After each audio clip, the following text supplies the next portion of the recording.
Teman-teman, selamat pagi. Selamat datang di sesi webinar Independent Training. Pagi hari ini kita akan mengadakan sesi Business Challenge Webinar yang dihadiri oleh beberapa praktisi. Pagi hari ini saya dan rekan-rekan Independent Trading menghadirkan 3 pemateri. Sekaligus saya mau memonitor cek sound. Pagi ini ada Ibu Maria Natalia hadir di tengah-tengah kita. Selamat pagi, Ibu. Pagi, Pak Hari. Pagi, Ibu Maria. Selamat datang. Terima kasih atas waktu dan kesempatannya. Terima kasih, Pak. Ya, di tengah-tengah kita ada juga Bapak Antonius Indra yang hari ini sudah hadir. Monitor, Pak. Pagi, Pak Hari. Pagi, terima kasih Pak Antonius Indra. Wah, settingnya sudah di dapur ya Pak pagi-pagi karena ekspor dan retail konsumsi. Kemudian satu lagi yang saya mencoba menghadirkan Bapak Arif, beliau ekspor di infrastruktur industri, tapi sedang mengalami kendala teknis. Jadi kita akan switch pemateri ketiga untuk hadir menjadi pemateri pertama. Baik, Bapak Ibu yang sudah hadir di sini, rekan-rekan yang sudah hadir di sini, saya ucapkan terima kasih sekali lagi. Sesi Sabtu ini adalah sesi di mana kita bisa berbagi dari para rekan-rekan praktisi kita. Ada Ibu Maria Natalia, Bapak Antonius Indra, dan Pak Arif Kurniawan yang saat ini sedang bergabung. Sifatnya adalah sharing practice session. Sehingga nanti di ujung saya akan membuka sesi Q&A untuk para praktisi kita. Saya mengucapkan terima kasih atas waktu dan terutama pada saat weekend ini kita masih bisa untuk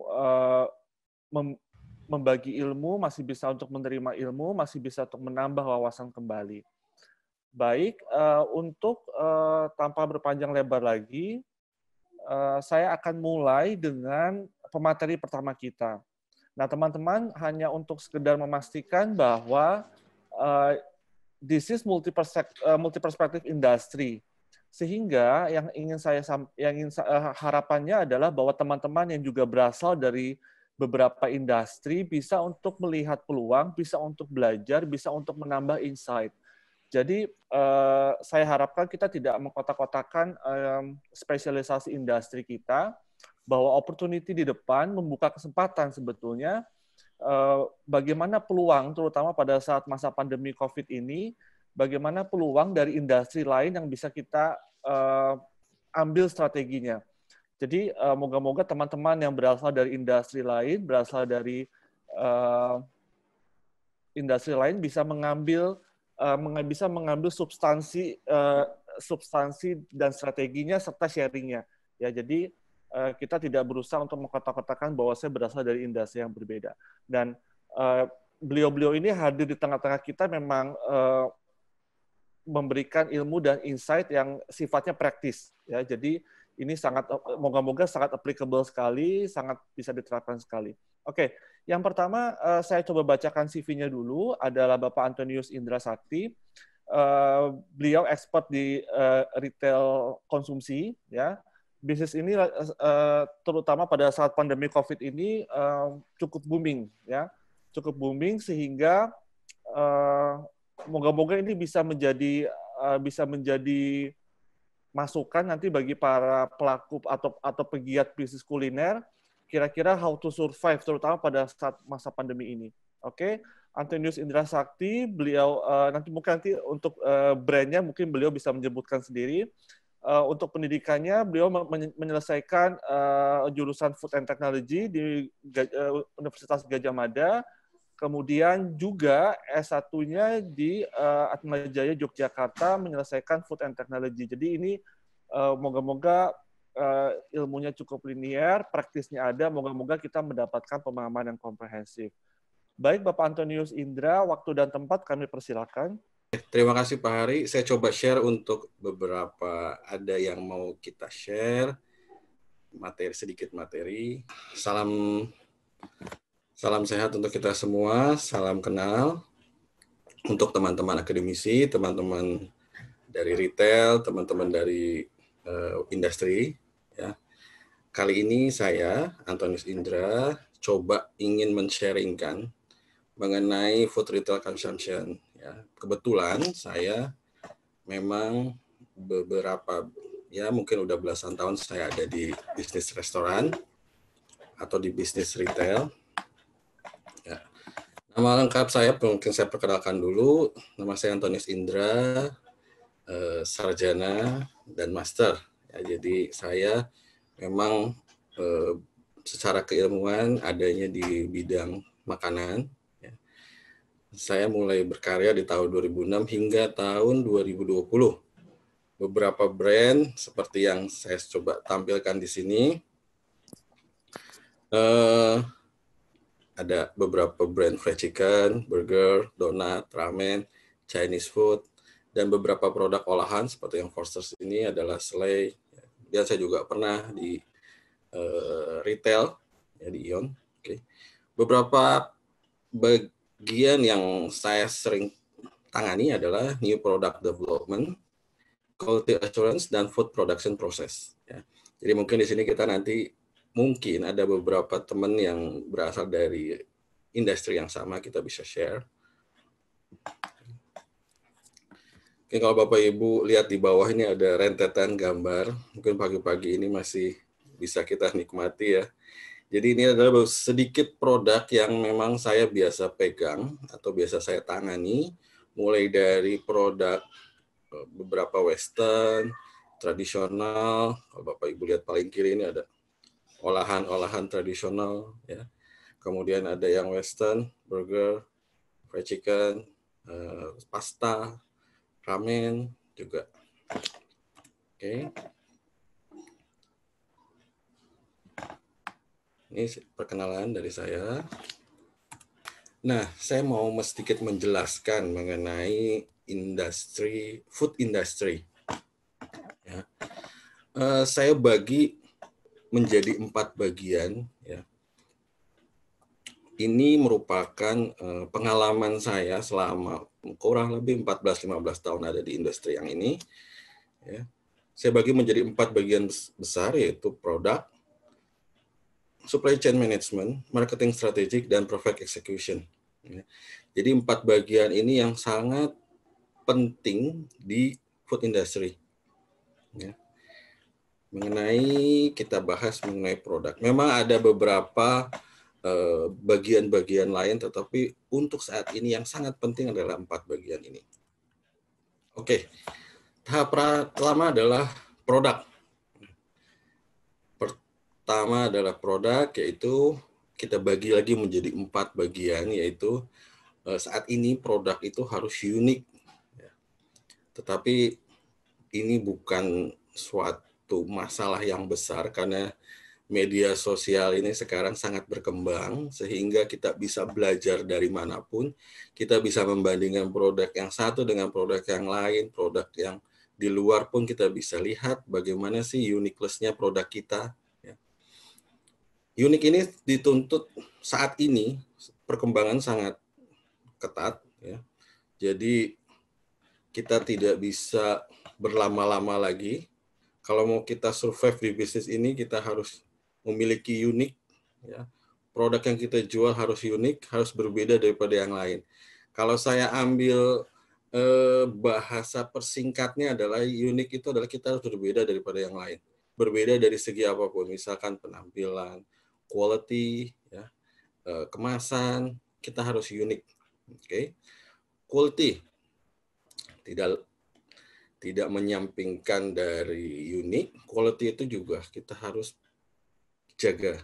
Ya. Quality itu penjelasan paling gampang adalah terbaik yang kita berikan untuk customer. Ya, jadi customer is number one, kita harus kasih yang terbaik untuk customer. Nah, mengikut dari quality adalah konsistensi. Pebisnis pemula, ya, ini kadang-kadang unik sudah dapat, quality sudah dapat. Seiring berjalannya waktu dengan tempaan-tempaan, dengan tantangan-tantangan di depan, konsistensi ini merupakan tahap selanjutnya setelah quality. Selain menjaga quality, konsistensi kita harus dari awal hingga saat kita masih memproduksi barang itu kita harus menjaganya. Oke. Selanjutnya adalah improvement. Nah, improvement ini tahap selanjutnya adalah dari unique. Unique is unique, tapi unique itu adalah yang pertama. Setelah itu kita akan mendapat tantangan-tantangan dari kompetitor A, kompetitor B, kompetitor C. Nah, kita harus improve, memperbaiki sehingga kita tetap menjadi yang pertama, yang berbeda, dan yang terbaik. Oke. Nanti kita bisa melihat selanjutnya contoh. Apa sih yang kita sebut unik? Unik itu kita nggak penting kita berbeda daripada yang lain. Contoh misalkan rendang. Kita biasa makan rendang itu dalam restoran rumah makan Padang, ya. Rendang. Ternyata di sini rendang juga bisa dibikin burger, ya. Ini di salah satu franchise quick service restoran kita yang ada di Indonesia, merupakan franchise dari luar juga. Ternyata di Indonesia dia bisa mengolah rendang burger. Kebetulan produk ini saya yang tangani sehingga saya sangat tahu betul rendang burger. Oke. Kemudian ada lagi katsu tempe. Beberapa restoran mungkin sudah mengelola ini menjadi biasanya katsu kita dari daging, kita katsu tempe. Oke. Ada juga sekarang crispy kalasan. Kalasan biasa kita olah. Kalasan itu merupakan ayam panggang dari daerah Kalasan. Sekarang kita coba olah lagi menjadi suatu produk dengan rasa Kalasan tetapi crispy. Ya. Jadi ini saya mau menyontohkan sesuatu unik-unik unik-unik yang kita coba tawarkan kepada customer kita. Ya, jadi beberapa customer apalagi di Indonesia kita tahu sesuatu yang unik akan menjadi yang viral. Ya. Seperti itu. Ini contoh dari produk-produk unik. Kemudian kita beralih ke nomor 2, supply chain management. Apa sih yang terjadi di food industry? Beberapa food industry saya persingkat, saya gabungkan. Ada beberapa tahap, ya, seperti tahap pertama produsen, tahap kedua distributor, ada warehouse, kemudian akan sampai ke store, akan sampai ke kitchen, dan akhirnya kita memasaknya atau mengolahnya. Oke, produsen. Ya. Produsen, kita bisa lihat para petani kita mengelola sayuran, peternak kita mengelola beberapa produk-produk nabati kita, hewani, ya, seperti ayam, sapi, kemudian diolah menjadi di distributor, di rumah potong ayam, rumah potong sapi, ya, kita olah. Kemudian akan sampai ke warehouse. Pada saat warehouse ini sudah masuk ke dalam lingkungan food industry, lingkungan kita harus mengeceknya, kembali kita harus menerapkan standar-standar tertentu. Oke. Dari warehouse akan dikirim ke store. Ya. Di store akan dipilah-pilah sesuai dengan kebutuhan store. Oke. Sesampainya di store akan masuk ke dalam kitchen. Nah, di kitchen sudah mulai kita olah produk-produk itu menjadi sesuatu yang memiliki nilai unik tertentu. Sesuatu yang produk yang memiliki quality tertentu. Nah, nanti kita akan belajar setelah ini bagaimana kita menjaga quality di produk kita. Ternyata enggak sekecil itu kita menjaga di kitchen kita, ternyata itu menjaga kita dari ujung. Kita harus menjaga itu dari ujung. Oke. Terus cooking, ya, kita masak, ya. Masak nanti dengan standar-standar tertentu. Oke, kita selanjutnya.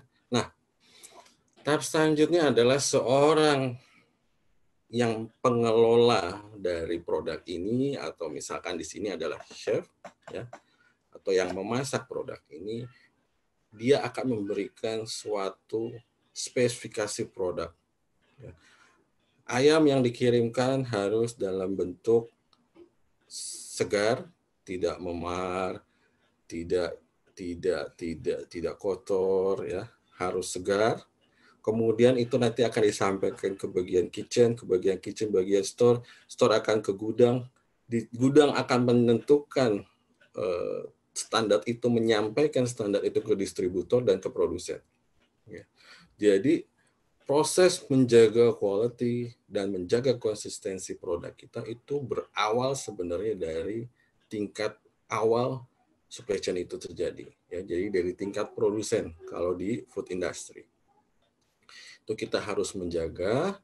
Kemudian apabila kita sinergi antara bagian-bagian, kelima bagian ini akan menghasilkan sesuatu yang kita sebut konsistensi. Ya. Konsistensi, kembali lagi saya jelaskan bahwa konsistensi itu harus berasal, harus kita komunikasikan ke bagian-bagian di dalam rantai supply kita. Seperti apa komunikasi itu, ya mungkin bisa dalam bentuk spesifikasi produk. Saya akan hanya terima produk-produk seperti cabai yang segar, yang tidak rusak, ayam yang tidak memar, seperti itu contohnya. Jadi komunikasi-komunikasi itu kita bangun sehingga menghasilkan produk-produk yang berkualitas tinggi dan kita juga bisa menjaga konsistensi kita. Selanjutnya adalah marketing strategik. Ini yang sangat penting. Saya hanya mengambil beberapa hal penting dari marketing strategik. Ya. Contoh adalah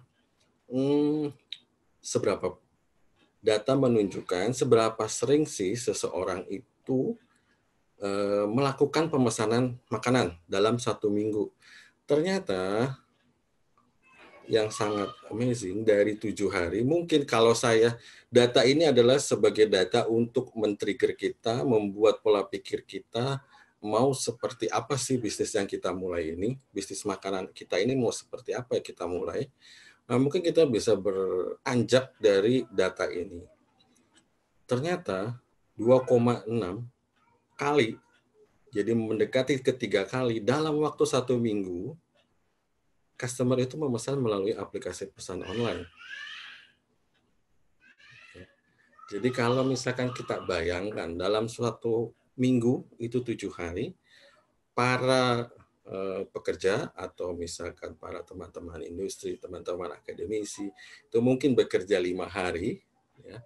Ternyata di dalam 5 hari itu kita customer itu memesan 3 kali dalam seminggu. Jadi dalam 3 harinya kita memesan pesanan online.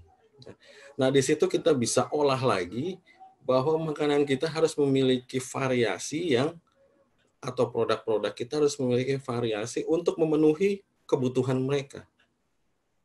Ya, jadi saya contohkan satu contoh, misalkan sekitar 2 tahun apa setahun yang lalu sangat populer dengan ayam geprek sehingga semua orang jual ayam geprek, tetapi pada tahun ini popularitas itu sudah mulai menurun. Dan beberapa produsen yang tidak bisa mengelola, tidak memiliki improvement, itu akan tersingkir dengan sendirinya. Itulah bisnis makanan. Cepat, dia harus yang unik, tetapi mereka akan bertempur dalam satu titik yang sama. Oke, ternyata makan di tempat, selanjutnya kemudian take away atau dibawa pulang.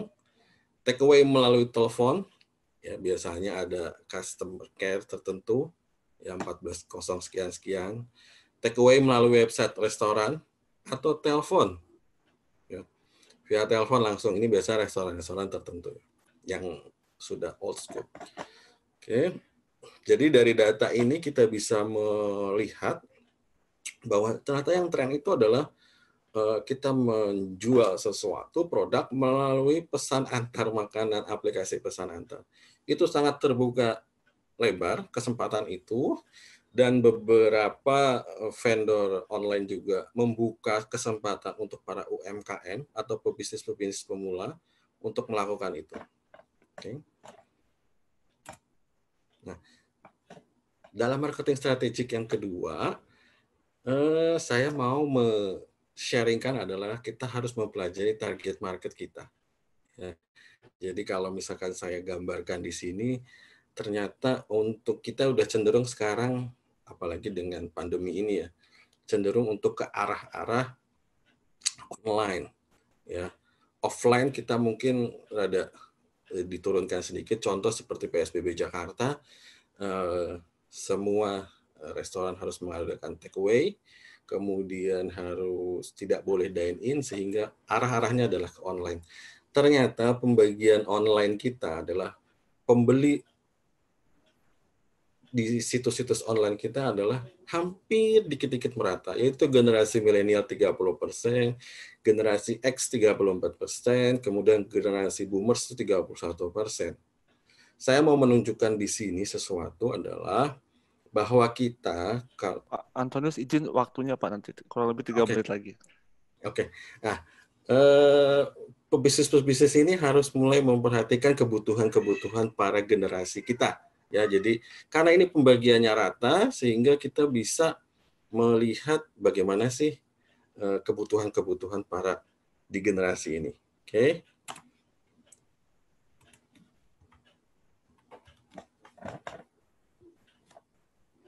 Nah, yang terakhir adalah perfect execution ya.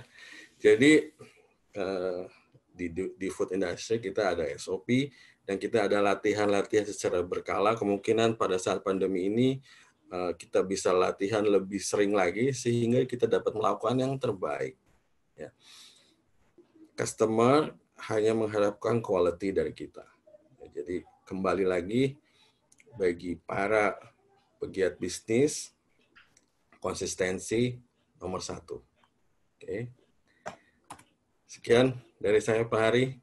Siapa tahu bisa men-sharingkan sesuatu ilmu yang berharga. Baik.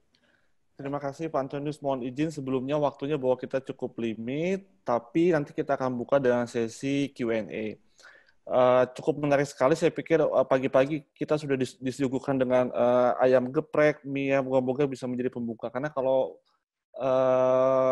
bisnis kuliner ini saya pikir lagi banyak digemari dan banyak startup, saya pikir bisnis kuliner. Tapi satu keyword yang saya ambil adalah konsistensi. Ya, jadi pada saat mereka mau membuka bisnis itu, mereka bisa dengan sangat mudahnya, dengan sangat semangatnya, tapi pada saat konsistensi dia mulai tidak bisa mempertahankan konsistensinya. Jadi nanti teman-teman yang dari retail industri, bisnis makanan boleh bertanya lebih lanjut, ataupun yang startup nih. Jadi saya teman-teman yang punya startup bisnis makanan, bagaimana minimal sekalipun kita sebuah entrepreneur makanan, bagaimana kita bisa mempunyai kualitas sebuah restoran, kurang lebih itu yang diharapkannya, kurang lebih seperti itu. Nah, di tengah kita sudah hadir juga Ibu Maria Natalia. Saya mengucapkan terima kasih sekali atas kesempatan beliau untuk bisa hadir di tengah-tengah kita, di tengah kesibukan beliau. Sekaligus saya mau mempertanyakan bagaimana cara membaca PTG 4S ini ya. Nanti Bu Maria bisa ajarkan. Dan buat teman-teman untuk insight saja, what kind of business actually ya PTG 4S ini. Dan mungkin nanti beliau bisa sharing how to survive nih ya, karena bisnis retail makanan kita ketahui cukup drop sekarang ya, terutama yang berada di mall semua beralih. Nah, bagaimana dengan prospek dari bisnis di sektor services ini kalau saya tidak salah? Waktu dan tempat kami persilakan Ibu Maria. Terima kasih Pak Hari buat waktunya, buat kesempatannya. Saya mau sharing beberapa. Mungkin kalau saya jabarin di sini cara membaca G4S itu G4S, Pak. Oke, siap. Oke. Saya minta tolong Pak untuk izin mau sharing. Oke, bisa terlihat ya Pak ya? Sudah monitor Bu, terlihat. Iya, baik. Sebelumnya terima kasih buat waktunya untuk kesempatan yang diberikan ini. Sesi ini dari awal saya sampaikan ke Pak Hari, Pak, ini kami sharing ya Pak dari bisnis kami yang ada saat ini. Mungkin ada beberapa yang tidak sesuai dengan teori, tapi berdasarkan fact yang di lapangan, inilah yang kami lakukan, gitu ya. Kalau kita lihat dari tema hari ini adalah challenges facing ya, kondisi yang ada di bisnis terkait dengan kondisi ekonomi Indonesia saat ini. Saya mau Saya coba sharing sebelumnya. Update saja Pak, memang di CV saya masih G4S Cash Services Indonesia. Tapi efektif per 5 Juli kemarin, company kami dibeli oleh Brink's Company, di mana Brink's Company adalah perusahaan yang sejenis dengan G4S. Prosesnya adalah global logistik high value atau cash management, ya Pak. Perusahaan ini bergerak di bidang jasa. Kalau Bapak Ibu tahu, jasa yang ngisi ATM, bawa uang, pick up uang di tempat retail atau kita sebut McDonald atau kita lihat Bami GM, Bapak Ibu sering lihat ada mobil-mobil atau kru kami yang pick up uang di sana, ya itulah kami, itulah bisnis kami G4S saat ini yang berjalan. Oke. Lalu sebelum saya bicara details mengenai layanan yang kami ada saat ini, saya mau ngenalin saat kami sudah pindah ke Brink's atau company kami G4S dibeli oleh Brink's. Brink's itu adalah perusahaan yang sejenis dengan G4S. Saat ini kami punya headquarter ada di Richmond, Virginia di US. Awalnya G4S adalah perusahaan UK, sekarang kami dibeli oleh perusahaan US yang listed di New York Stock Exchange dengan nama BCO. Kami ada di 100 negara seluruh dunia, dan kami juga secara operation sudah ada di 47 negara di seluruh dunia. Untuk Asia sendiri efektif baru di awal tahun ini kami menjadi nama Brink's, hanya kami belum bisa menggunakan nama Brink's di sini, mengingat kalau memang Brink's masuk ke Indonesia masih menggunakan license-nya G4S. Semua izin usaha juga nama masih izin usaha G4S. Hanya berdasarkan instruksi atau related dengan regulasi yang ada di Indonesia, saat ini kami harus terdaftar dulu di BI, Bank Indonesia, dan kami juga harus terdaftar di Departemen Perdagangan untuk menggunakan nama Brink's sebagai brand kami yang beroperasi di Indonesia. Kalau kita bicara tentang Brink's, Bapak Ibu, kita bicara tentang layanan-layanan yang kita punya saat ini. Layanan yang ada saat ini di Brink's Company adalah kami melayani cash management dan payment service. Kami melayani, kalau kita bicara cash management dan payment service, itu adalah kami melayani processing uang. Jadi waktu kami melakukan pick up uang di customer, kami bawa ke gudang uang kami, istilahnya. Kami proses uangnya di situ, kami pilah mana uang besar, mana uang kecil, dan kami pilah juga mana uang yang emisinya masih berlaku saat ini, mana yang sudah tidak berlaku. Lalu kami juga memanage uang-uang tersebut, kami masukkan ke dalam ATM kami, ATM yang kami kelola sesuai dengan instruksi bank. Lalu kami juga mendistribusikan uang-uang tersebut sesuai dengan kepentingan. Kita diinstruksikan untuk mengantarkan uang ke BI, Bank Indonesia, atau ke kantor-kantor cabang bank yang ada di masing-masing kota, ataupun kami melakukan distribusi atau pengantaran uang ke retailers, kita sebut ya, kayak misalnya tadi MAP misalnya ya, kalau kita lihat ada Zara, ada Starbucks ya, kita juga delivery dan collect uang di sana. Lalu kita juga ada international transportation high valuable ya, artinya kami melakukan pick up barang-barang berharga. Dalam hal ini kami punya customer kami itu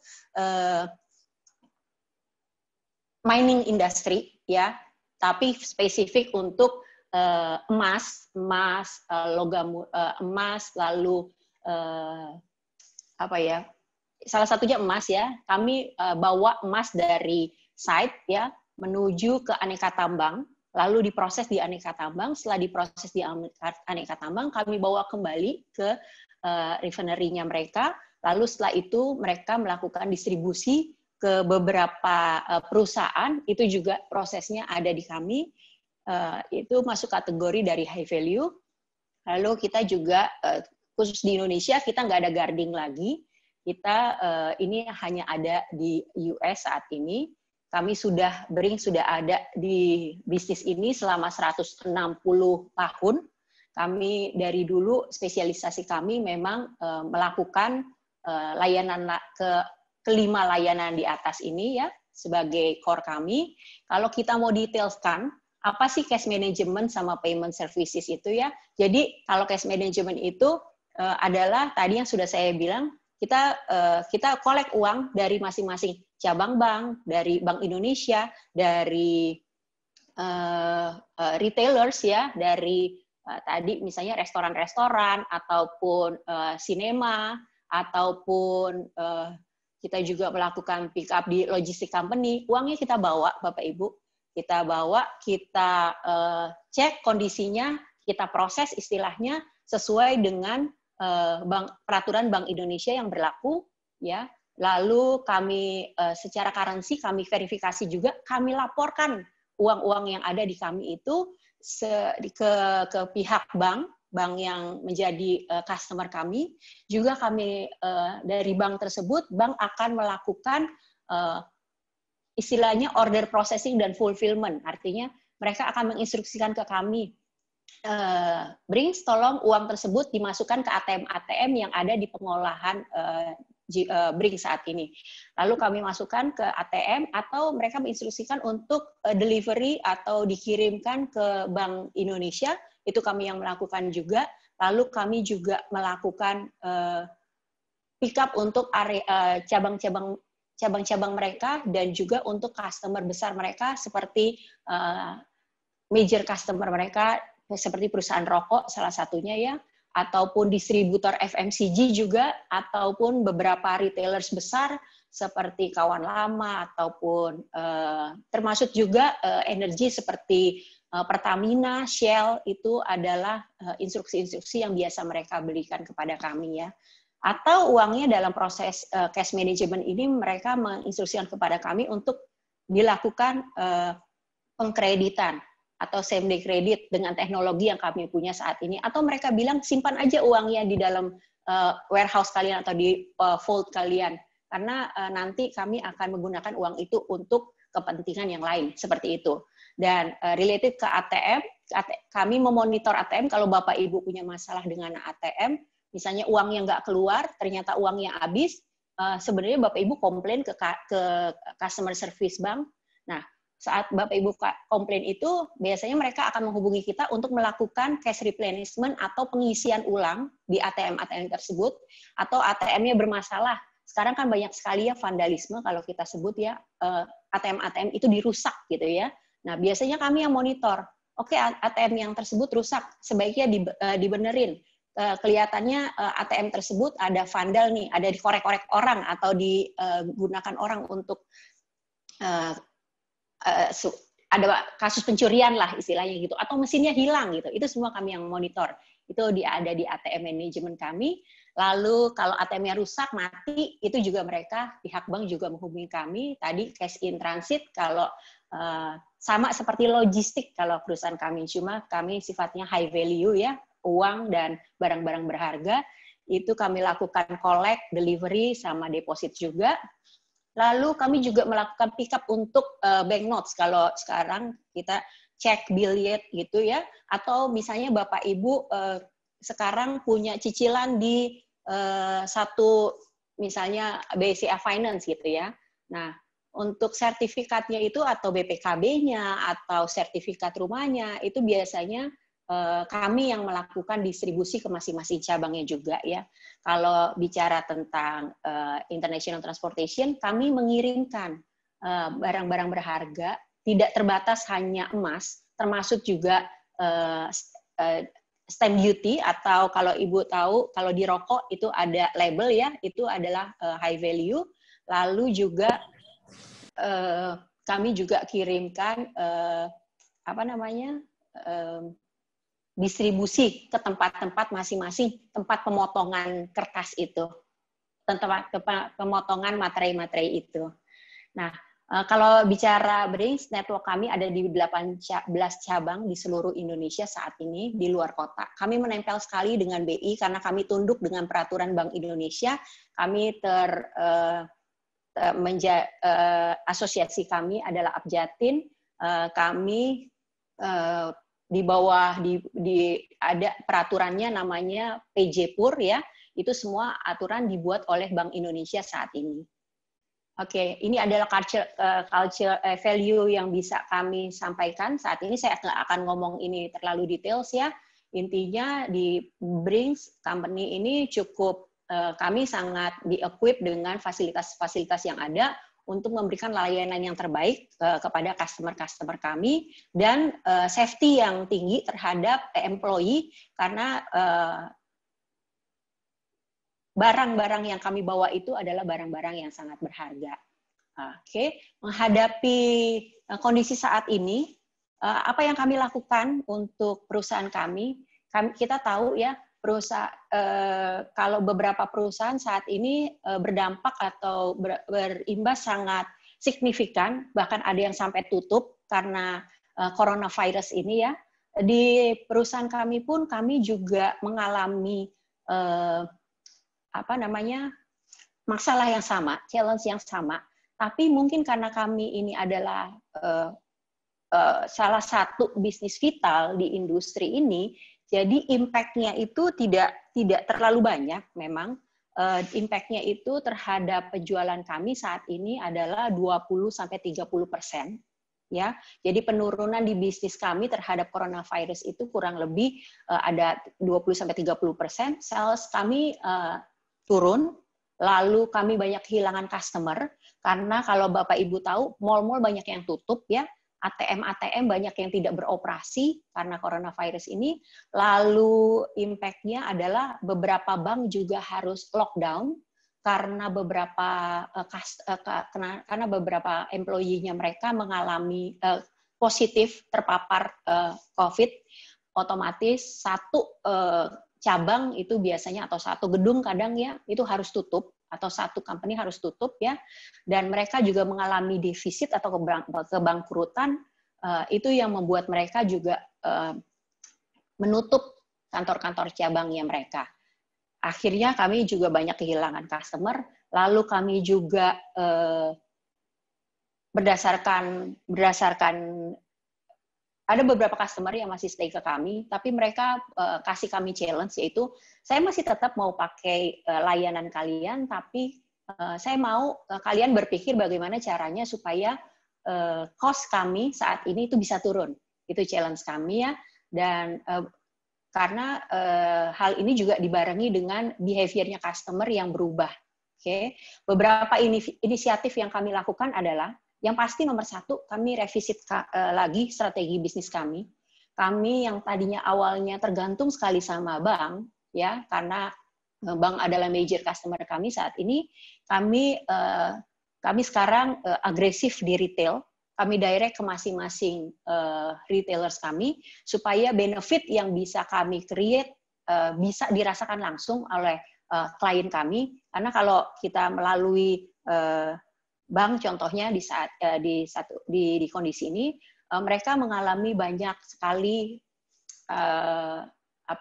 persyaratan yang harus mereka penuhi.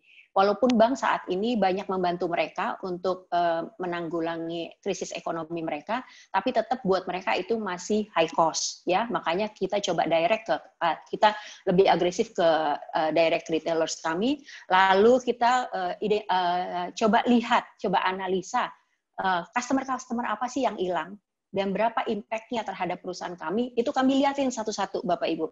Kami lihat apakah ini customer hilang dan kenapa mereka hilang, kita pelajari itu secara detail dan kita monitor. Setelah itu terjadi di bulan April, setelah di bulan Juli kurang lebih kita lihat berapa impact-nya yang balik, apakah impact-nya sudah mengalami kenaikan, misalnya tadinya awalnya dari 10% jadi 20%, dari 30%. Kalau kami lihat saat ini progresnya adalah dari revenue yang hilang baru 30% yang balik. Kenapa? Karena behavior dari customer itu yang berubah. Tadinya mereka kita bisa melakukan pick up setiap hari, tapi mereka sekarang rubah pick up-nya jadi 2 hari sekali. Tadinya kita lakukan pick up di 10 lokasi, sekarang kami hanya melakukan di 2 lokasi yang mereka punya. Seperti itu ya. Lalu kami juga revisit, kami juga review kami punya cost structure. Ini impact-nya juga ke operation kami ya. Nggak hanya bicara mengenai harga yang bisa kami berikan ke customer, tapi juga strategi apa yang harus dilakukan oleh operation kami ya terkait dengan sales decline ini. Lalu setelah kami analisa, kami dekati customer-customer yang kami lihat mereka cukup tidak berimbas dengan layanan dengan kondisi yang ada saat ini. Contohnya salah satunya adalah distributor FMCG yang besar-besar. Itu impact-nya ke mereka hanya 5% saja dari bisnis yang ada kalau kami pelajari ya. Lalu yang bisnis farmasi juga itu impact-nya cuma 5% saja, tapi untuk beberapa bisnis retailer yang berdampak sangat tinggi adalah bisnis rokok. Kami melihat mereka sangat tinggi impact-nya. Lalu untuk customer-customer yang kami bisa retain seperti ini, kami perkuat relationship kami dengan mereka. Kami datangi mereka satu-satu, ya tentunya dengan cara-cara yang terbatas ya, maksudnya hanya menelpon, hanya bisa melalui phone call seperti saat ini saya dengan Bapak Ibu. Lalu kami juga lakukan daily conversation, kami tanya punya masalah apa, spesifik masalahnya di bagian apa, kami coba diskusi dengan mereka. Kami coba berikan solusi-solusi yang terbaik seperti apa. Salah satunya kami keluar dengan Smart Safe kami, atau Smart Safe itu semacam mesin yang kami taruh di dalam di premises-nya klien, supaya kami nggak melakukan setiap hari pick up di tempat itu, sehingga cost mereka tidak terlalu banyak, tapi mereka juga bisa melayani customer-nya juga, uangnya mereka juga safe, juga bisa masuk same day credit ke bank yang mereka gunakan. Juga yang terakhir kami melakukan kami memonitor produk gross margin kami, make sure layanan-layanan yang kami berikan itu dengan inisiatif-inisiatif yang ada itu tidak mendilusi dari gross margin kami. Nah, challenge dari business development dan dari komersial. Kalau challenge dari finance dan operation ya, challenge terutama adalah waktunya ya Bu. Iya, 2 menit lagi ya Pak ya. Bang, saya percepat Pak. Oke, kalau dari finance dan operation yang terutama adalah cash flow kami bermasalah pasti. Banyak customer yang minta diperpanjang waktu tenornya untuk pembayaran. Lalu kami temui juga adalah beberapa fungsi di tempat kami karena bisnisnya menurun, itu juga harus kita coba optimalkan. Lalu kami tim HR kami khusus mereka bekerja secara keras untuk kira-kira dari sisi mereka apa inisiatif yang mereka bisa lakukan, tapi tapi sesuai dengan regulasi yang ada saat ini di Indonesia. Oke, untuk inisiatif yang kami lakukan saat ini dari sisi finance dan operation adalah yang pasti secara strategi operation kami develop kembali ulang ya, kami assess mana-mana ini bagian dari finance ya, assess earning and liquidity impact itu bagian dari finance. Saya nggak akan detailkan ini. Lalu kami cut cost-cost yang unnecessary ya. Lalu kami juga melakukan one channel communication, artinya dari tadinya customer bisa menghubungi kami dengan banyak orang, kami coba fokuskan dengan 1 orang. Hal ini bisa mengurangi beban pekerjaan. Akhirnya dari 20 orang yang menghandle, kami bisa hanya dihandle oleh 10 orang. Ini yang kami lakukan dari sisi operation. Dari sisi teknologi, yang tadinya kami menggunakan kertas banyak, kami create satu aplikasi, di mana aplikasi itu bisa menggunakan dengan Android basis, jadi mereka bisa lebih efektif, lebih transparan tanpa harus beli kertas terlalu banyak ataupun dari sisi penyimpanan nggak terlalu banyak juga. Lalu tadi yang smart safe itu ya, kami lebih perkuat dari sisi smart safe agar collection tim kru kami tidak lebih sering datang ke customer itu, tapi cukup mengandalkan smart safe itu, mereka sudah uangnya secara uang sudah bisa aman, ya secure ya. Lalu kita review juga current policy kita, dan yang terakhir kami lakukan dan saat ini kami sedang berjalan, kami lakukan restructuring terhadap employee kami. Memang dari total employee kami saat ini, kami hanya terjadi pengurangan pegawai itu kurang lebih sekitar 10% dari total yang ada, karena ini cukup memberikan perbaikan di profit margin kami. Dan yang terakhir dan terutama adalah saat ini kami coba yang sudah kami buat adalah kami membuat BCP, Business Continuity Plan, jika hal-hal yang tidak diinginkan terjadi di company kami. Itu sih beberapa challenge yang bisa saya share saat ini terkait dengan bisnis yang kami punya saat ini, Pak Hari.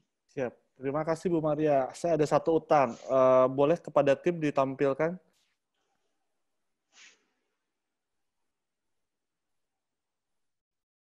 Ya, ini dia. Jadi di webinar saya cukup spesial, CV-nya di belakang. Terima kasih kepada Ibu Maria Natalia. Beliau mengawali karirnya dari Signa, tadi saya sudah notice, kemudian di RPS, Indorepex, dan sekarang beliau merupakan VP dari Business Development G4S. Ya, jadi beliau menyelesaikan studi S2 di Magister Manajemen Institut Bisnis Nusantara. Jadi terima kasih tim, boleh di tag down CV-nya. Jadi saya notice sekali ya, dan jujur Bu Maria, dalam kesempatan ini saya berterima kasih karena before saya G4S itu saya hanya notice pada bisnis cash management. Tapi akhirnya di sini kita tahu dan saya sangat belajar sekali bahwa portfolio bisnisnya cukup banyak, ya. Dan satu kesempatan yang cukup spesial buat teman-teman juga yang hadir di sini bahwa ternyata G4S entah diakuisisi ataupun sudah dengan Brinks ya Bu. Jadi ini saya pikir informasi yang cukup premier buat kita dan hanya hadir informasinya hanya hadir di sini. Kemudian walaupun nanti pertanyaan lebih lanjut saya akan ada, apakah ini semacam suatu strategi, isu capital structure kah, atau ada isu lain nih, apakah ini suatu strategi karena COVID dan lain sebagainya. Dan satu hal yang saya notice ada teman-teman, Bapak Ibu, sekarang kita tahu ya, kalau ATM kita ketelan, ATM-nya, mesinnya rusak, mohon bersabar sebentar. Kita langsung menghubungi bank, tapi rupanya bank memiliki jasa pihak ketiga yang akan menyelesaikan ini. Nah, saya pikir saya di hari Sabtu ini saya cukup berbahagia. Artinya saya banyak sekali ilmu, hal-hal yang tidak saya ketahui. Nah, saat ini, nanti kita lanjut ke sesi tanya-jawab ya, Bu Maria. Ini saya punya banyak pertanyaan sekali untuk Ibu Maria. Oke, yang berikutnya teman-teman dari cash management, kita sudah selesai di bisnis retail konsumsi, kemudian dengan pembicara kedua Ibu Maria Natalia di jasa services ya. Berikutnya saya coba monitor Bapak Arif yang sudah hadir di tengah-tengah kita. Beliau merupakan overseas expert infrastructure untuk Wijaya Karya. Apakah sudah hadir di sini, Pak?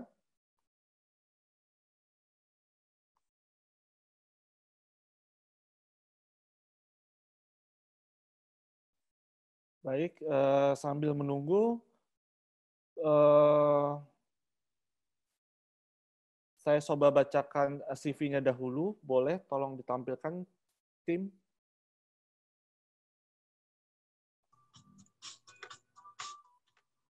Baik. Arif Kurniawan, basicnya adalah beliau menyelesaikan studi teknik dan saat ini sedang menyelesaikan S2-nya. Beliau mengawali karir murni di bidang infrastruktur, ya. Boleh sedikit ke bawah. beliau memulainya dari tahun 2010 bergabung dengan Wijaya Karya. Nah, oke. Nah, saat ini expertise beliau adalah di bidang overseas development, koordinator untuk building department, ya. Tapi nanti kita akan banyak diskusi karena teman-teman mungkin ada yang dari infrastruktur boleh nanti bertanya bagaimana prospek ke depan, ya. Saya hendak memonitor kembali apakah Pak Arief sudah bergabung bersama kita. Monitor Pak Antonius Indra, apakah masih hadir bersama kami?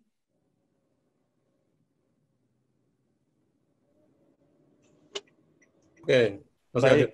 ya. Izin ya Pak, saya mau sambil menunggu satu pemateri kita karena terkendala teknis. Terkait dengan bisnis retail konsumsi Pak Antonius, artinya COVID ini memberikan dampak, terutama pada sales. Kira-kira dalam industri yang Bapak kerjakan saat ini, kira-kira inisiatif apa yang sudah dilakukan? Kemudian kira-kira dampaknya bagaimana? Apakah ini mengalami improvement ataupun tetap stagnan? Karena ini menjadi kendala juga nih bagi para pebisnis kita yang lain.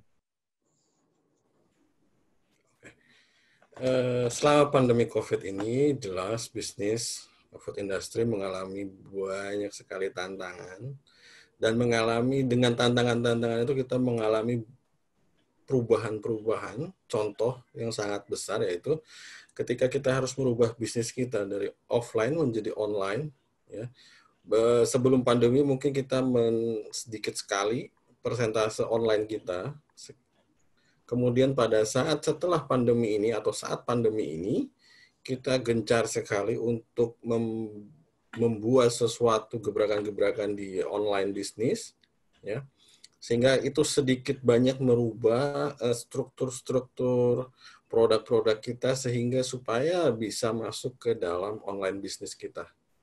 Ya, jadi cukup bertantangan sekali ya, apalagi dengan peningkatan produktivitas kita juga dituntut oleh manajemen, sehingga kita harus mulai membuat sesuatu yang terbaik.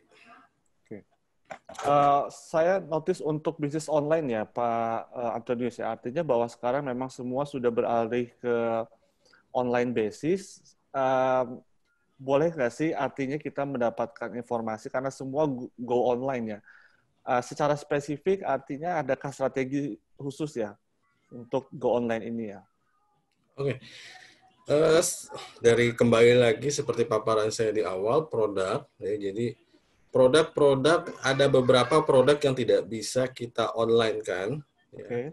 Tetapi sehingga kita harus merubah struktur dari produk kita supaya ini bisa dikonsumsi secara online. Oke. Ya, jadi kemasan, ya, dulu packaging kita tidak mensupport untuk online. Sekarang kita harus semua berubah, dan perubahan ini harus secara secepat mungkin untuk beradaptasi dengan COVID ini ya. Oke. Jadi dari produk, packaging, terus strategi bisnis kita berubah total dari semenjak pandemi ini. Oke. Itu yang saya pikir yang harus diperhatikan oleh para pebisnis. Oke, izin Pak Arief boleh bergabung? Ya, Pak Hari. Halo. Halo.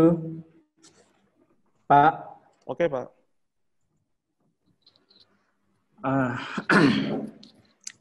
Assalamualaikum warahmatullahi wabarakatuh. Selamat pagi. Salam sejahtera bagi kita semua. Sebelum kita memulai,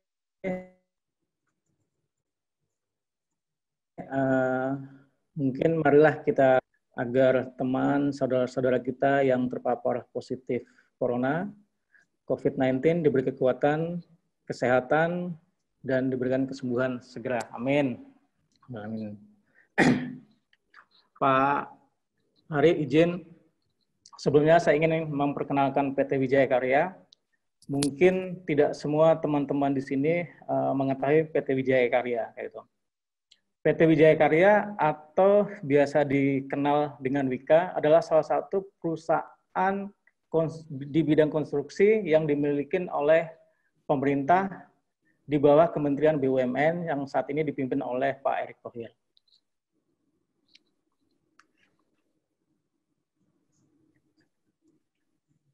Nah, pada Juni 2020 kemarin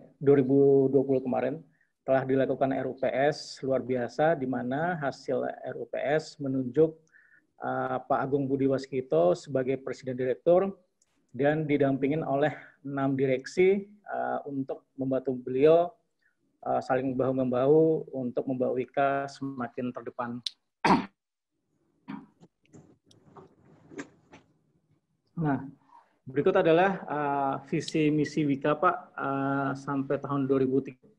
Yang pertama, visinya adalah terdepan dalam investasi dan EPC berkelanjutan untuk kualitas kehidupan yang lebih baik. Visinya yang pertama adalah menyediakan jasa dan produk EPC yang terintegrasi berlandaskan pada prinsip kualitas, keselamatan, kesehatan, dan lingkungan. Yang kedua, memastikan pertumbuhan kelanjutan dengan portofolio investasi yang strategis. Yang ketiga, melakukan pengembangan kawasan terpadu demi kehidupan yang lebih baik bagi masyarakat. Yang keempat, memberikan pelayanan kolaboratif yang melampaui ekspektasi atau harapan pemangku kepentingan. Yang kelima, menciptakan rekam jejak di kancah global melalui inovasi teknologi yang termutakhir. Dan yang terakhir adalah mengimplementasikan budaya belajar berinovasi untuk kompetensi di global. Nah, sebagaimana saya sampaikan di awal, Wika adalah asasnya dimiliki oleh pemerintah sebanyak 34,9. Selama hampir 60 tahun ini, Wijaya Karya terus berkembang, diantaranya telah menghasilkan beberapa anak perusahaan, diantaranya ada 7, yang pertama ada Wika Beton, Wika Gedung, Wika Industri Konstruksi, Wika Rekayasa Konstruksi, Wika Realty, Bitumen, dan yang terakhir Wika Serang Panimbang. Nah, di antara anak perusahaan ini juga pun udah memiliki anak lagi nih, Pak Ari, saking berkembangnya pesat nih PT Wijaya Karya, terutama di Indonesia. Nah, ada beberapa yang bisa kami sebut itu, kami udah punya cucu nih, Pak Hari. Di antaranya Wika Beton, Wika Gedung, Wika Industri, Wika Realty, dan Wika Bitumen. Nah, ternyata setelah kami buat cucu, ternyata masih belum cukup juga nih, Pak Ari. Masih banyak banget yang bisa kami develop. Di antaranya kami melakukan sinergi dengan stakeholder pihak terkait, melakukan pembentukan perusahaan yang di bidang transportasi dan infra, energi, water, dan environment.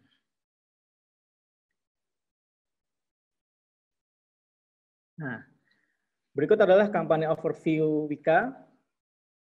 Wika berdiri tahun 1960 sampai saat dengan ini tahun 2020 mungkin kurang lebih udah 60 tahun. Kalau kami sebut di konstruksi ini udah tertua nih di bidang konstruksi. Gitu. Nah, ya adalah sampai dengan 31 Desember 2009 kami sudah membukukan order book sebesar 118 triliun. Nah, Wika mendetailkan konstruksinya itu membuat 7 klaster. Yang pertama ada investasi, kedua realty dan properti, yang ketiga infrastruktur dan building, yang keempat energi dan industri plan, dan kelima industri, keenam construction engineering, yang ketujuh integrated transportation system, di mana yang saat ini sedang kami buat adalah kereta cepat Jakarta-Bandung. Nah, kalau bisa dilihat dari 7 klaster ini, paling penyumbang terbesar profitnya adalah di infrastruktur dan building ini, di mana saya bertugas di infrastruktur dan building ini, khususnya di overseas division gitu. Nah, mungkin akan saya share sedikit pengalaman kami, pengembangan pasar kami di luar negeri. Nah, berikut adalah overseas milestone kami. Kami memulai mendapatkan proyek di luar negeri pada tahun 2006 di Dubai, Construction of Dubai Metro. Dilanjut 2007, kami mengerjakan East-West Motorway Project yang berada di Algeria.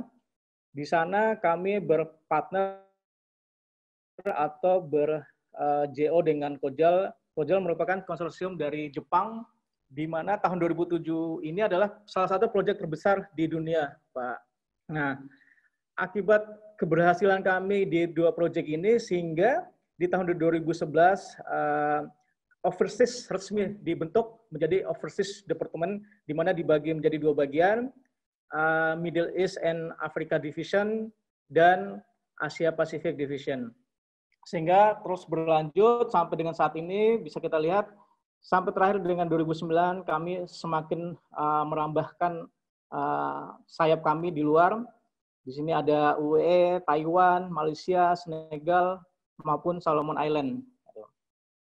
Nah, berikut adalah area operasi kami di luar negeri sampai dengan Agustus 2020 ini, di mana yang saya sampaikan dibagi menjadi dua, di mana operasi satu adalah menjangkau Middle East dan Afrika. Di sana kami ada Algeria, ada Senegal yang saat ini sedang kami kerjakan, nilai proyeknya sekitar 3,5 triliun. Ada Niger sedang kami melakukan pengerjaan renovasi istana presiden.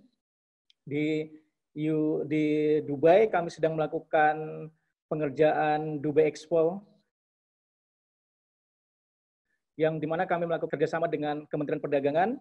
Nah, sedangkan di area operasi 2 ada Myanmar, ada Taiwan, ada Filipina, ada Solomon Island. Nah, Solomon Island ini adalah hasil sinergi kami dengan Kemlu salah satunya. Nah, Timor Leste terakhir kami kemarin baru menyelesaikan proyek bandara senilai 1,2 triliun juga, salah satu bandara terbesar yang ada di Timor Leste. Malaysia sampai saat ini masih berjalan satu proyek. Nah, berikut ini adalah beberapa strategi kami untuk pemasaran luar negeri. Kalau bisa kita share, kami membaginya menjadi 5 bagian. Yang pertama, strategi operasional. Nah, kami sengaja memasuki negara-negara yang berkembang yang memiliki keterbatasan infrastruktur. Yang kedua, negara-negara kaya yang mengembangkan infrastruktur tetapi kekurangan tenaga kerja yang skill maupun engineering. Contohnya Jepang, Taiwan, negara Timur Tengah, dan lain-lain. Nah, yang kedua adalah peluang-peluang proyek kita yang dikembangkan, yang sesuai dengan bisnis line kami itu, yang akan kami kerjain, yang emang ahlinya kami di situ. Salah satunya proyek infrastruktur, proyek power plant, gedung, track railway, bandara, maupun water treatment. Nah, yang ketiga adalah strategi kami adalah strategi sinergi bisnis. Di sini kami saling sinergi dengan BUMN, contohnya di Indonesia Railway Development Incorporation for Africa. Di sini kami bekerja sama dengan sesama BUMN, WIKA, INKA, LAN, di mana sasaran proyek kami ada di Madagaskar dan Uganda. Termasuk kami melakukan sinergi dengan Garuda, dengan Angkasa Pura, untuk sasaran proyek kami ke depannya di Mauritania. Nah, yang keempat adalah pola kerjasama. Pola kerjasamanya berupa yang saya sampaikan. Yang pertama adalah PMS. PMS merupakan Project Management Service.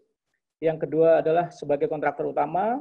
Yang ketiga subkontraktor. Yang keempat adalah pre-financing scam. Nah, yang terakhir adalah strategi jangka panjang kami adalah sebagai integrated EPC dan investasi di global market. Nah,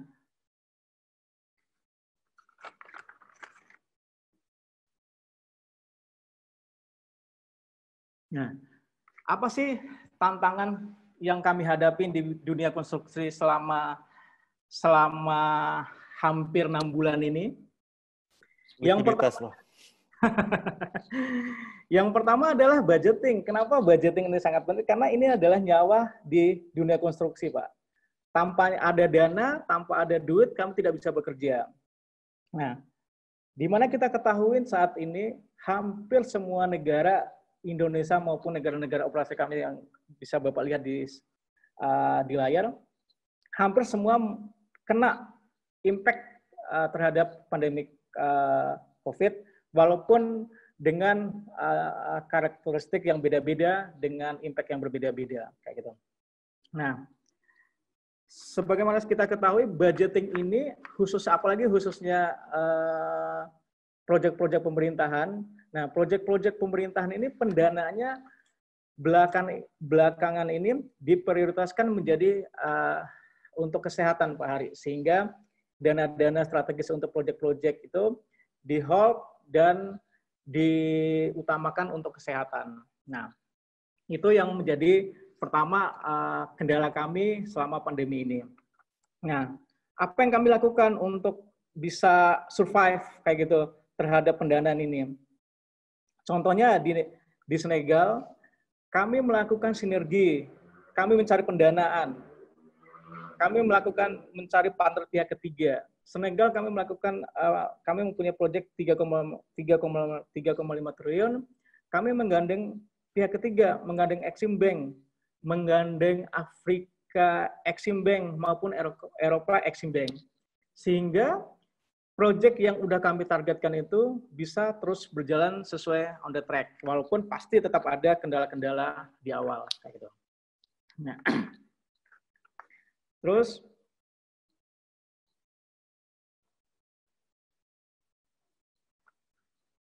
yang kedua, relationship. Apa sih yang dimaksud relationship? Yang kami rasa business development ini adalah menurut kami bagaimana kita bisa berkomunikasi dengan baik dengan owner, calon partner, dengan semua stakeholder kita. Nah, dengan adanya pandemi ini emang terbatas, Pak. Emang dulu sebelum budaya kita sebelumnya selalu bertatap muka, kita melakukan presentasi dengan offline, sehingga kita lebih bisa meyakinkan dengan gestur tubuh, dengan feel atau chemistry yang seharusnya yang kita dapatkan, Pak. Kalau bisa saya simpulkan, zaman ini kalau kami bisnis development, kami bisa sebutkan kayak pacaran, Pak. Kayak pacaran itu LDR-an gitu, long distance relationship. Kami hanya bisa melakukan dengan WA, dengan video call, tapi feel-nya tidak berasa kayak gitu, Pak. Itu yang perlu kita biasakan, yang akan kita hadapin ke depan kayak gitu. Nah, itu terkait dengan efektivitas dengan partner, dengan owner, emang agak terbatas. Termasuk salah satunya juga terkait dengan kebijakan lockdown ini menjadi salah satu masalah awal buat kami. Contohnya di Algiers, seharusnya kami udah bisa berangkat mengirimkan tenaga kerja, karena lockdown pesawat tidak bisa ada terbang ke sana, sehingga kami mencari cara, Pak. Kami melakukan sinergi. Apa yang kami lakukan adalah kami berkoordinasi dengan owner, dengan pemerintah Aljazair, bisa meminta kekhususan untuk bisa masuk. Terus yang kedua, kami melakukan koordinasi dengan Kemlu. Bagaimana kami bisa berangkat, karena emang ini adalah, karena kami adalah salah satu perpanjangan tangan negara. Kalau Pak Presiden Jokowi itu menyebutkan flag carrier-nya Indonesia kayak gitu, Pak, harus tancap dengan punya nama yang baik kayak gitu. Nah, sehingga untuk kasus Algiers ini, pertama kami meminta izin ke Kemenlu dengan syarat-syarat yang tertentu, dan yang kedua penerbangan udah nggak ada, Pak. Semua pesawat di lockdown, sudah tidak bisa.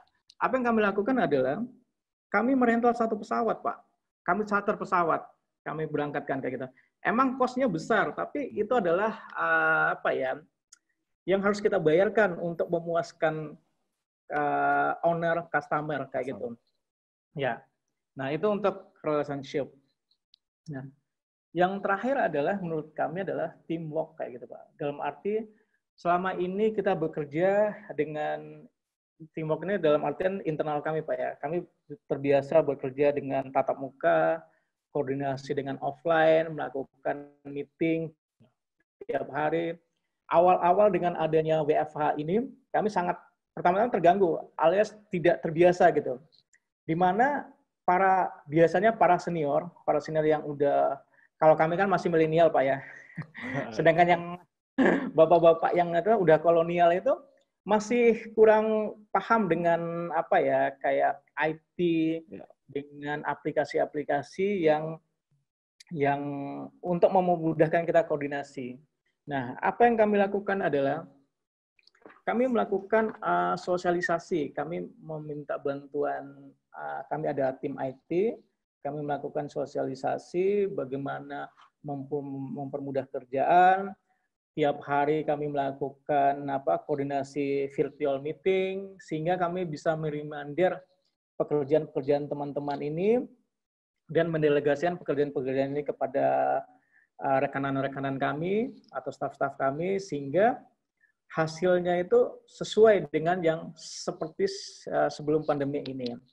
Nah, yang terakhir, yang paling emang agak susah ini adalah untuk meningkatkan kesadaran teman-teman karyawan ini menggunakan masker, mencuci tangan, karena kalau kita lihat sampai sekarang ini pertambahannya semakin tinggi.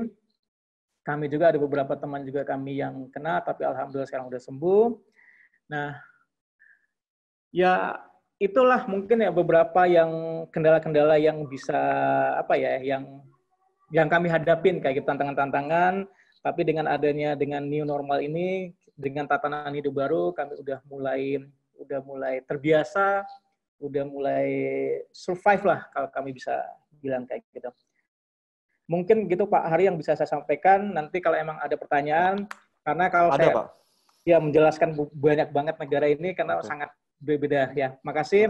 Demikian teman-teman. Assalamualaikum warahmatullahi wabarakatuh. Waalaikumsalam. Terima kasih. Oke, Pak Arif jangan kemana-mana dulu ya Pak. Ini ada pertanyaan satu cukup menarik.